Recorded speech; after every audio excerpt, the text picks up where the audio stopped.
একজন বিসিএস ক্যাডারের ভাই এভাবে আমাদের সামনে আকুতি মিনতি করছে, এটা কি ভালো দেখায়? প্লিজ ম্যাম, আমাকে শেষবারের মতো একটা সুযোগ দিন।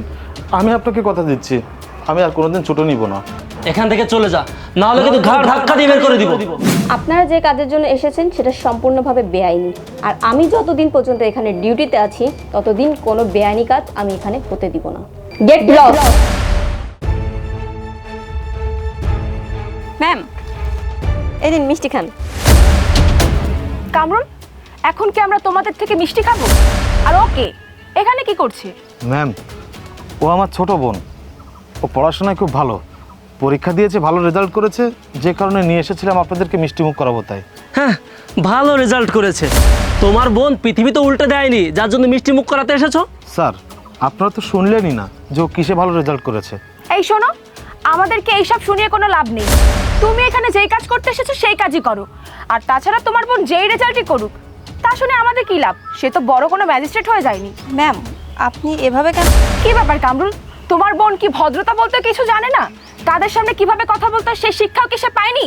ওর গায়ে যে পোশাকটি পরে আছে সেটা তুমি এখানে স্যালারি পেয়ে ওকে কিনে দিয়েছো, তাই ওকে বলো ওর যোগ্যতার ভিতর থেকে কথা বলতে। ম্যাম, ও ছোট মানুষ তো বুঝতে পারেনি, ওকে আপনারা ক্ষমা করে দিন।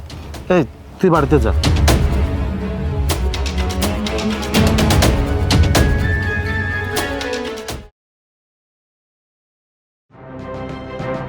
ম্যাডাম, আসসালামু আলাইকুম, আমাকে ডেকেছেন? কি ব্যাপার, কালকে কাজে আসোনি কেন? আসলে ম্যাডাম, কাজ করার ইচ্ছা আছে কি না? তুমি কালকে কাজে আসোনি সেটা বলা যেত না? কাজ থেকে কি মগের মুলক পেয়েছো নাকি? এই সত্যি করে বলো, কালকে কেন কাজে আসোনি? আসলে ম্যাডাম, গতকাল আমার ছোট বোনের জন্য বই কিনতে শহরে গিয়েছিলাম, এজন্য আসতে পারিনি। এই থামো তো, যখন একটা কথা বলবো তখন ছোট বোনের প্রসঙ্গ নিয়ে আসো। তোমার ছোট বোন এমন কি মহরত দিয়ে পড়েছে যে তার পিছু পিছু থাকতে হবে তোমার? তেমন কিছু না স্যার, তবে আমার ছোট বোনটাকে নিয়ে আমার অনেক আশা, লেখাপড়া শেষ করে ভালো একটা চাকরি পাবে তবে আমার শান্তি। বাবা, শুনি তোমার ছোট বোন কি এমন পড়াশোনা করছে যে খুব ভালো চাকরি পাবে? ম্যাম, আমার বোনটা এবার বিসিএস দিবে, তাই পড়াশোনা করছে। ওয়েট ওয়েট, কি বললে তুমি? তোমার বোন বিসিএস দেবে? আচ্ছা, তোমার বোনের মাথায় কি সমস্যা আছে নাকি? সে জানে না বিসিএস পরীক্ষা দিতে গেলে কত মেধা লাগে, কত পরিশ্রম লাগে, এমনকি কত টাকাও লাগে? চামড়ার মুখ, যা মনে আসছে তাই বলছিস। তোর মতো দারোয়ানের বোন হবে বিসিএস ক্যাডার? কি সব ভাবে এরা? ছেঁড়া কাঁথা হিসেবে লাখ টাকার স্বপ্ন দেখা বাদ দাও, এসব গল্পে মানায়, বাস্তব জীবনে না। তোমার বোনকে লেখাপড়া না শিখিয়ে একটা কাজ ধরিয়ে দাও, তাহলে তোমার সংসারের উপকার হবে। স্যার, ম্যাম, আপনারা আমাকে নিয়ে যা বলবেন বলেন, কিন্তু আমার মা আমার ছোট বোনটাকে নিয়ে কোনো কথা বলবেন না, তাহলে কিন্তু আমি সহ্য করব না। যত বড় মুখ নয় তত বড় কথা। তুই আমাদের সাথে তর্ক করিস? বিসিএস ক্যাডার, তোর বোনকে বিসিএস ক্যাডার বানাবি না? দেখাচ্ছি তোর মজা। কালকে থেকে তুই আর চাকরিতে আসবি না, দেখি টাকা না পেলে তোর বোনকে কি করে বিসিএস ক্যাডার বানাস। স্যার, এটা আপনি কি বলছেন? না না স্যার, দয়া করে এমনটা করবেন না। আলামিন একদম ঠিক কথাই বলেছে।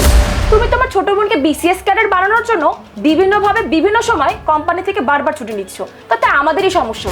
তাই বারবার ছুটি না কাটিয়ে একেবারে না আসাই ভালো, তোমাকে আর কাজে আসতে হবে না।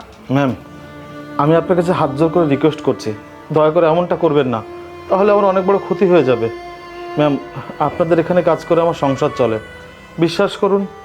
আমার বোনটাকে মানুষ করার জন্য আমি বিয়ে পর্যন্ত করিনি, যা ইনকাম করি তা দিয়ে দুজনে ডাল ভাত খাই, বাকি সব টাকা ওর পড়াশোনার পেছনে খরচ করি। আরে রিল্যাক্স রিল্যাক্স, একজন বিসিএস ক্যাডারের ভাই এভাবে আমাদের সামনে আকুতি মিনতি করছে, এটা কি ভালো দেখায়?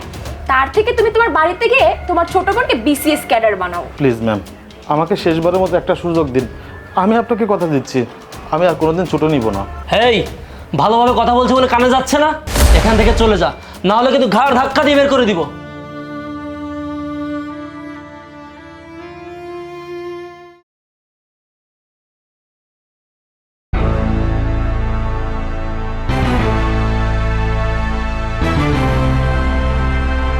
জি বলুন, কিভাবে আপনাদের সাহায্য করতে পারি? ম্যাম, আমাদের কোম্পানির যত সম্পত্তি ছিল পুলিশ সেগুলোকে সিলগালা করে দিয়েছে এবং নিজেদের আয়ত্তে নিয়ে নিয়েছে। সেখানে আমাদের অনেকগুলো টাকা ইনভেস্ট করা হয়ে গেছে। এখন যদি জায়গাটা আটকে থাকে আর কোম্পানিটা যদি বন্ধই থাকে তাহলে আমাদের অনেকগুলো টাকা লস হয়ে যাবে। দেখুন, আপনারা যে জায়গাতে কোম্পানি তৈরি করেছেন সেটা মূলত একটা কৃষি জমি, আর কৃষি জমি উচ্ছেদ করে সেখানে কলকারখানা তৈরি করা অবৈধ।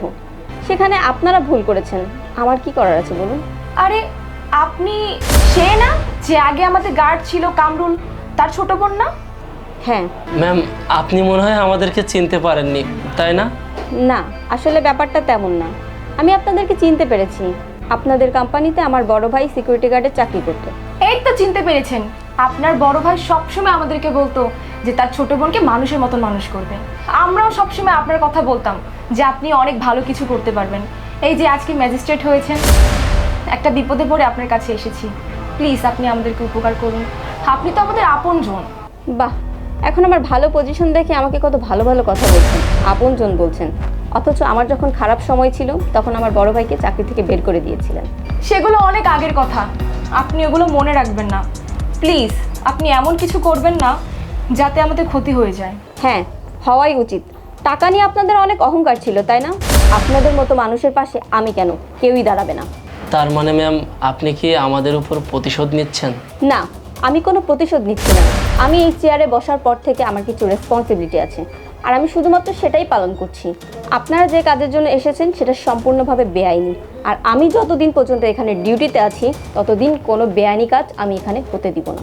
আপাতত আপনাদের ছোট একটা কোম্পানি আর আশেপাশের কিছু জায়গা সিলগালা করা হয়েছে।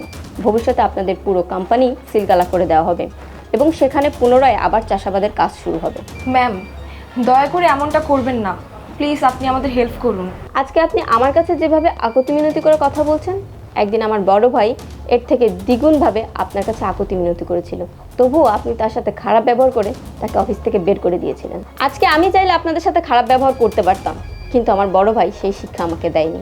ওই যে একটা কথাই আছে না, কুকুর মানুষকে কামড়ায় কিন্তু মানুষ কখনো কুকুরকে কামড়ায় না। তাই ভালোভাবে ভদ্র ভাষায় বলছি, এখান থেকে বেরিয়ে যান। Ma'am please. Get lost.